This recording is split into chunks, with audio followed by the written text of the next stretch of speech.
ದೇವರು ಅಂದರೆ ಯಾರು? ಪ್ರಶ್ನೆ ಇಷ್ಟೇನಾ? ಅಷ್ಟೆ. ಶಂಕರಾಚಾರ್ಯರು ಇದರ ಬಗ್ಗೆ ಸುಂದರವಾದಂತಹ ಒಂದು ಚೊಕ್ಕವಾದಂಥ ಮಾತು ಹೇಳಿದ್ದಾರೆ. ಯತ್ ಭಾವಂ ತದ್ಭವತಿ. ದೇವರನ್ನು ಕುರಿತಾಗಿ ಹೇಳಿದ್ದಿದ್ದು. ಹಾಗಾಗಿ ದೇವರು ಯಾರು ಅನ್ನೋ ಪ್ರಶ್ನೆಗೆ ಅವರ ಉತ್ತರವೇ ತುಂಬ ಸುಂದರವಾಗಿರೋದ್ರಿಂದ ಅದನ್ನು ನಾನು ಕೋಟ್ ಮಾಡ್ತಾ ಇದ್ದೀನಿ. ದೇವ ಅನ್ನೋದು ಭಾವದಲ್ಲಿ ಇದ್ದಾನೆ ಅಂತ. ಹಾಗಾಗಿ ಕೇಳುಗರಿಗೆ, ವೀಕ್ಷಕರಿಗೆ ಇದು ಸ್ವಲ್ಪ ಶಾಕಿಂಗ್ ಅಂತ ಅನ್ನಿಸ್ಬೋದು. ಆದರೆ ಅದನ್ನೇ ನಾನು ಹೇಳಬೇಕಾಗಿದೆ, ಯಾಕಂದರೆ ಅದು ನಾನು ನಡೆದು ಬಂದ ಹಾದಿ. ಭಾವ ಅಂದ ತಕ್ಷಣ ಯಾರ ಭಾವ, ಎಲ್ಲಿಯ ದೇವರು, ಭಾವಕ್ಕೂ ದೇವರಿಗೂ ಏನು ಸಂಬಂಧ ಅಂತ ಹಾಗಂದಾಗ ನಮ್ಮೆಲ್ಲರ ಭಾವದಲ್ಲಿ ದೇವರಿದ್ದಾನೆ. ಶ್ರೀವಿದ್ಯೆಯಲ್ಲಿ ಇದು ಒಂದು ಪ್ರಮುಖವಾದ ಚಿಂತನೆ. ಇದಕ್ಕಾಗಿಯೇ ಒಂದು ವಿಶೇಷವಾದಂತಹ ತಾಂತ್ರಿಕವಾದ ಉಪನಿಷತ್ತು ಕೂಡ ಇದೆ. ಅದನ್ನು ಭಾವೋಪನಿಷತ್ ಅಂತ ಹೇಳ್ತೀವಿ. ಇಡೀ ಭಾವನೋಪನಿಷತ್ತಿನ ಸಾರವೇ ಏನು ಅಂತಂದರೆ, ಭಾವನಾ ಅನ್ನುವ ಒಂದು ಭೂಮಿಕೆಯ ಮೇಲೆ ಮನುಷ್ಯ ಹೇಗೆ ಸಾಧನೆ ಮಾಡಿ ಭಗವಂತನ ಅನುಭವವನ್ನು ಪಡಿಬಹುದು ಅಂತ. ಇಲ್ಲಿ ಭಗವಂತ ಅನ್ನೋದು ಸ್ತ್ರೀ ದೇವತೆಯನ್ನು ಕುರಿತಾಗಿ ಸಾಧನಾ ಮಾರ್ಗ ಆಗಿರೋದ್ರಿಂದ ಇದನ್ನು ಶಾಕ್ತ ದರ್ಶನ ಅಂತ ಕರಿತೀವಿ. ಹಾಗಾಗಿ ಇಲ್ಲಿ ಭಗವಂತನ ಬದಲು ಭಗವತಿ ಅನ್ನೋ ಮಾತು. ಅವಳನ್ನು ಸಾಕ್ಷಾತ್ಕಾರ ಮಾಡಿಕೊಳ್ಬೇಕು, ದೇವರ ಅನುಭವವನ್ನು ಪಡಿಬೇಕು ಅಂತಂದರೆ ಅದಕ್ಕಿರುವ ದಾರಿ, ಶ್ರೀವಿದ್ಯೆ ಸೂಚಿಸುವ ದಾರಿ ಯಾವುದು ಅಂದರೆ ಭಾವನಾ. ಹಾಗಾದರೆ ಭಾವನಾ ಅಂದರೆ ಏನು ಅಂತ? ಒಂದು ಅರ್ಥದಲ್ಲಿ ನಮ್ಮೆಲ್ಲರ ಭಾವನೆಗಳು. ಭಾವನೆಗಳಿಲ್ಲದಿದ್ದರೆ ನಾವಿಲ್ಲ. ಮನುಷ್ಯನ ಅಸ್ತಿತ್ವವೇ ಭಾವನೆ ಮತ್ತು ವಿಚಾರ. ಒಂದು ಇಂಟಲೆಕ್ಟ್, ಇನ್ನೊಂದು ಮನಸ್ಸು ಅಥವಾ ಬುದ್ಧಿ, ಎರಡರ ಸಂಗಮ. ಹಾಗಾಗಿ ಈ ಮನಸ್ಸಿನ ಕೇಂದ್ರವೇ ಭಾವನೆಗಳು. ಆ ಭಾವನೆಗಳೇನಿದೆ ಅದನ್ನೇ ಬಳಸಿಕೊಂಡು ಒಂದು ಲ್ಯಾಡರ್ ಆಗಿ, ಮೆಟ್ಟಲುಗಳಾಗಿ, ಸೋಪಾನವಾಗಿ ನಾವು ಹೇಗೆ ದೈವತ್ವವನ್ನು ಪಡಿಬಹುದು ಅನ್ನೋದೇ ಶ್ರೀವಿದ್ಯೆಯ ಕೋರ್ ಆಫ್ ಥಿಂಕಿಂಗ್ ಅಂತ ಹೇಳಿ. ಶ್ರೀವಿದ್ಯೆಯಲ್ಲಿ ಇದು ಶ್ರೀವಿದ್ಯೆ ತಂತ್ರ ಸಾಧನ. ಹಾಗಾಗಿ ಈ ತಂತ್ರ ಸಾಧನದಲ್ಲಿ ಭಾವನೆಯನ್ನು ಹೇಗೆ ಉಪಯೋಗಿಸ್ಕೊಂಡಿದ್ದೀವಿ ಅನ್ನೋದು ಬಹಳ ರೋಚಕಕಾರಿಯಾದಂಥ, ಚಮತ್ಕಾರಿಯಾದಂಥ ಒಂದು ಭೂಮಿಕೆ. ಸೊ ಭಾವನಾ ಅಂತಂದರೆ ಶ್ರೀವಿದ್ಯೆಯಲ್ಲಿ ಇಟ್ಸ್ ಎ ತಾಂತ್ರಿಕ್ ಟೆಕ್ನಿಕಲ್ ವರ್ಡ್. ಭಾವನೆ ಅಂದರೆ ಇಮೋಷನ್ಸು ಹೌದು, ಡೆಫಿನೆಟ್ಲಿ. ಆದರೆ ಎಂತಹ ಭಾವನೆ ತಾಂತ್ರಿಕವಾಗಿ ಯೋಚನೆ ಮಾಡಿದ್ರೆ ಅಲ್ಲಿ ಭಾವನಾ ಅನ್ನುವಂಥದ್ದು ಒಂದು ಟೆಕ್ನಿಕ್, ತಂತ್ರ. ಅದು ಎಂತಹ ತಂತ್ರ?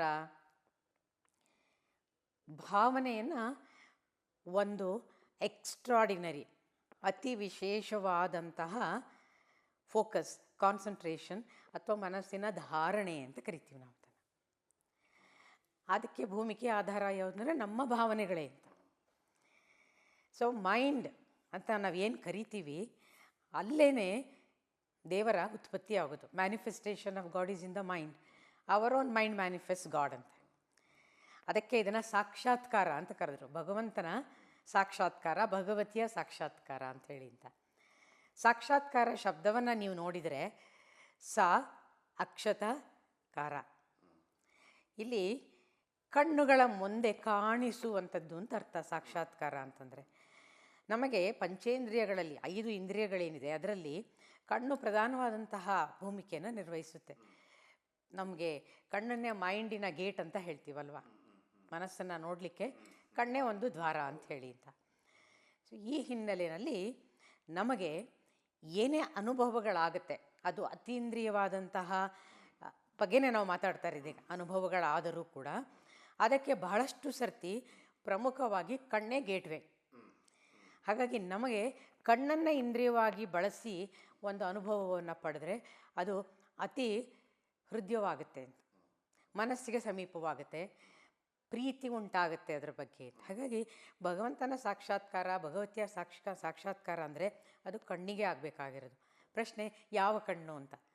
ಯಾವ ಕಣ್ಣು ಅಂತಂದರೆ ಈ ಬಹಿರ್ಚಕ್ಷು ಇಂದ್ರಿಯಗಳೇನಿದೆ ಫಿಸಿಕಲ್ ಬಾಡಿನಲ್ಲಿ ಅದು ಒಂದಾದರೆ, ಯೌಗಿಕ ಬಾಡಿನಲ್ಲಿ ಅಥವಾ ಪ್ರಾಣಿಕ್ ಬಾಡಿ ಅಂತ ಏನು ಕಳಿತೀವಿ, ಪ್ರಾಣಮಯ ಕೋಶದಲ್ಲಿ ಇನ್ನೊಂದು ಕಣ್ಣಿದೆ. ಅದನ್ನು ಆಜ್ಞಾಚಕ್ರ ಅಂತ ಯೋಗದಲ್ಲಿ ಹೇಳ್ತೀವಿ. ಸೊ ನೀವು ನೋಡಿದರೆ ದೇವತೆಗಳನ್ನು ನಾವು ಐಕಾನ್ಸನ್ನು ನೋಡಿದರೆ, ಮೂರ್ತಿಗಳನ್ನು ನೋಡಿದ್ರೆ ಆ ಮೂರನೇ ಕಣ್ಣನ್ನು ಮಧ್ಯದಲ್ಲಿ ಹೀಗಿದೆ ಅಲ್ವೇ, ಅದು ಆಜ್ಞಾಚಕ್ರದ ಜಾಗ. ಅದರಲ್ಲಿ ಕ್ಷ ಮತ್ತು ಸ ಅನ್ನುವಂತಹ ಎರಡು ಬೀಜಾಕ್ಷರ ಮಂತ್ರಗಳ ಮೂಲಕ ಈ ಮೂರನೇ ಕಣ್ಣು ಅಥವಾ ಆಜ್ಞಾಚಕ್ರ ಅಂತೇನಿದೆ ಅದನ್ನು ತೆರೀಬಹುದು ಅನ್ನೋದು ಒಂದು ತಾಂತ್ರಿಕವಾದಂಥ ಸತ್ಯ. ಹಾಗಾಗಿ ಎಲ್ಲ ಭಾವನೆಗಳು ಇದರ ಮೂಲಕವೇ ಹರಿದಾಡುವಂಥದ್ದು. ಮನಸ್ಸಿದ್ದಿರ್ಬೋದು, ಬುದ್ಧಿ ಇರ್ಬೋದು, ಆಲೋಚನೆಗಳಿರ್ಬೋದು. ಹಾಗಾಗಿ ಈ ಆಜ್ಞಾಚಕ್ರವನ್ನು seat of messages, seat of commands ಅಂತ ಆಜ್ಞಾ ಅಂದರೆ ಕಮಾಂಡ್ಸ್. ಹಾಗಾಗಿ ಒಬ್ಬ ಶ್ರೀವಿದ್ಯಾ ಸಾಧಕ ಅಂತಂದರೆ ಅವನಿಗೆ ಗುರುವಿನಿಂದ ಇರಬಹುದು, who is not in the physical body, ಅಥವಾ ಬ್ರಹ್ಮಾಂಡದಿಂದ ಇರ್ಬೋದು, ಬ್ರಹ್ಮಾಂಡದೊಂದಿದೆ ಅದಿರ್ಬೋದು. ಅಲ್ಲಿಂದ ಬರುವ ಮೆಸೇಜಸ್ಸು ಎಲ್ಲವೂ ಕೂಡ ಇದರ ಮೂಲಕವೇ. ದೇವರು ಅಂದರೆ ಯಾರು? ಪ್ರಶ್ನೆ ಇಷ್ಟೇನಾ? ಅಷ್ಟೇ. ಶಂಕರಾಚಾರ್ಯರು ಇದರ ಬಗ್ಗೆ ಸುಂದರವಾದಂತಹ ಒಂದು ಚೊಕ್ಕವಾದಂಥ ಮಾತು ಹೇಳಿದ್ದಾರೆ. ಯತ್ ಭಾವಂ ತದ್ಭವತಿ. ದೇವರನ್ನು ಕುರಿತಾಗಿ ಹೇಳಿದ್ದಿದ್ದು. ಹಾಗಾಗಿ ದೇವರು ಯಾರು ಅನ್ನೋ ಪ್ರಶ್ನೆಗೆ ಅವರ ಉತ್ತರವೇ ತುಂಬ ಸುಂದರವಾಗಿರೋದ್ರಿಂದ ಅದನ್ನು ನಾನು ಕೋಟ್ ಮಾಡ್ತಾ ಇದ್ದೀನಿ. ದೇವ ಅನ್ನೋದು ಭಾವದಲ್ಲಿ ಇದ್ದಾನೆ ಅಂತ. ಹಾಗಾಗಿ ಕೇಳುಗರಿಗೆ, ವೀಕ್ಷಕರಿಗೆ ಇದು ಸ್ವಲ್ಪ ಶಾಕಿಂಗ್ ಅಂತ ಅನ್ನಿಸ್ಬೋದು, ಆದರೆ ಅದನ್ನೇ ನಾನು ಹೇಳಬೇಕಾಗಿದೆ. ಯಾಕಂದರೆ ಅದು ನಾನು ನಡೆದು ಬಂದ ಹಾದಿ. ಭಾವ ಅಂದ ತಕ್ಷಣ ಯಾರ ಭಾವ, ಎಲ್ಲಿಯ ದೇವರು, ಭಾವಕ್ಕೂ ದೇವರಿಗೂ ಏನು ಸಂಬಂಧ ಅಂತ ಹಾಗಂದಾಗ ನಮ್ಮೆಲ್ಲರ ಭಾವದಲ್ಲಿ ದೇವರಿದ್ದಾನೆ. ಶ್ರೀವಿದ್ಯೆಯಲ್ಲಿ ಇದು ಒಂದು ಪ್ರಮುಖವಾದ ಚಿಂತನೆ. ಇದಕ್ಕಾಗಿಯೇ ಒಂದು ವಿಶೇಷವಾದಂತಹ ತಾಂತ್ರಿಕವಾದ ಉಪನಿಷತ್ತು ಕೂಡ ಇದೆ. ಅದನ್ನು ಭಾವೋಪನಿಷತ್ ಅಂತ ಹೇಳ್ತೀವಿ. ಇಡೀ ಭಾವನೋಪನಿಷತ್ತಿನ ಸಾರವೇ ಏನು ಅಂತಂದರೆ, ಭಾವನಾ ಅನ್ನುವ ಒಂದು ಭೂಮಿಕೆಯ ಮೇಲೆ ಮನುಷ್ಯ ಹೇಗೆ ಸಾಧನೆ ಮಾಡಿ ಭಗವಂತನ ಅನುಭವವನ್ನು ಪಡಿಬಹುದು ಅಂತ. ಇಲ್ಲಿ ಭಗವಂತ ಅನ್ನೋದು ಸ್ತ್ರೀ ದೇವತೆಯನ್ನು ಕುರಿತಾಗಿ ಸಾಧನಾ ಮಾರ್ಗ ಆಗಿರೋದ್ರಿಂದ ಇದನ್ನು ಶಾಕ್ತ ದರ್ಶನ ಅಂತ ಕರಿತೀವಿ. ಹಾಗಾಗಿ ಇಲ್ಲಿ ಭಗವಂತನ ಬದಲು ಭಗವತಿ ಅನ್ನೋ ಮಾತು.